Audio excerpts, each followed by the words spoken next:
Assalamu alaikum. It really is phenomenal to see our new Muslims who converted to the religion again, because as the Imam said, this is divine religion that was revealed from the Prophet Ibrahim all the way down to the last final prophet, peace be upon all of his prophets. My orientation with Islam started as a person who grew up in Buffalo, New York, parents from South Carolina. They left as part of the big migration out of the South, for obvious reasons, out of South Carolina to go to Buffalo. And I was introduced to Islam early. I had an uncle who always talked about Islam. Then when I went to college, and this was back some years ago, back in the 60s, I was reading the autobiography of Malcolm Al-Hajj, Shabazz, or Malcolm X. And as Brother Khalil said, there's a lot of jazz artists, Amal Jamal, there's a lot of great jazz artists who wrote interesting things about Islam. So it's not unusual, but they were trendsetters. So as an undergraduate student at Harvard University, my first degree was in pharmacy.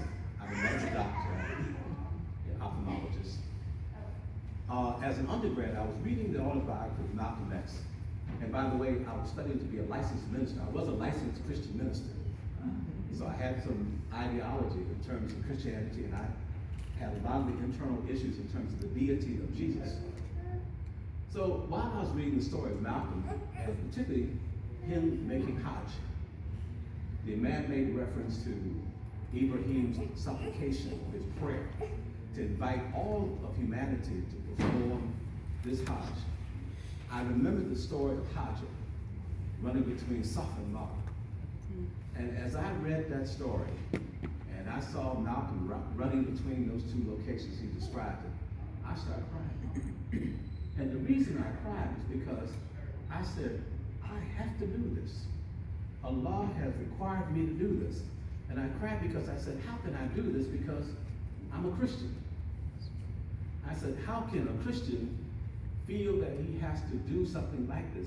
But it was the call and the prayer and supplication of Ibrahim. So that stayed with me. The church that I attended, in which I served as a minister, had in one of the offices, they had an annual meeting called a convocation, and it was met in Memphis, Tennessee every year. And they self-styled their meeting every year as comparable to Mecca.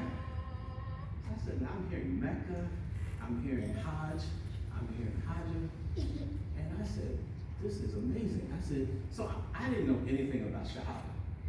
I just started taking the dietary as an undergraduate student, you know, the dietary thing of Muslims.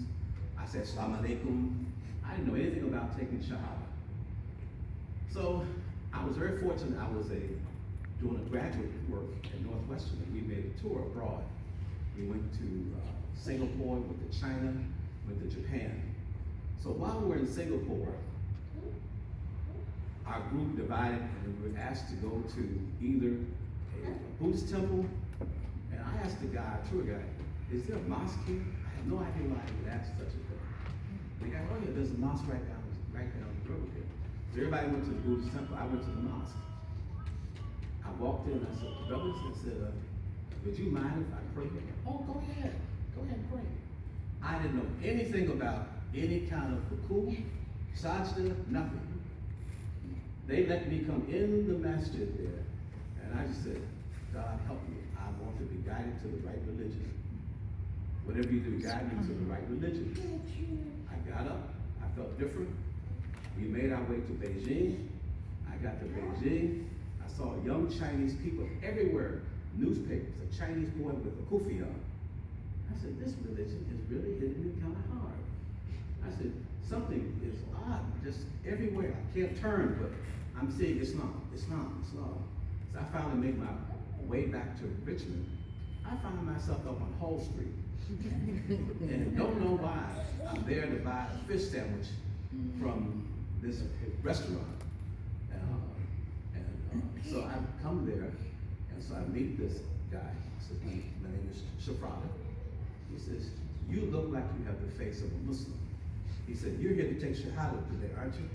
I said, yes, I am. واو سبحان الله. So it's amazing how Allah guides all of us to this religion.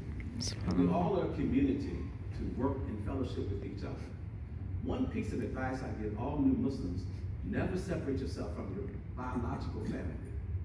Play an important role with them. You don't have to become a facilitator or demand that they accept Islam, but maintain those conjugal ties and relationships. They're gonna see a difference. My son is Muslim. My brother's a Muslim. My cousin a Muslim. This is a religion that grows and spreads. So I just want to congratulate you brothers and the sisters who came here, and want you to know that Allah, as the song goes, the gospel song said, God is not through with me yet. So Allah is not through with you yet. And we seek Allah's blessings, and we invite the Barakat and risk on all you Muslims. We pray that Allah brings the best of the religion to you in this life and the next life.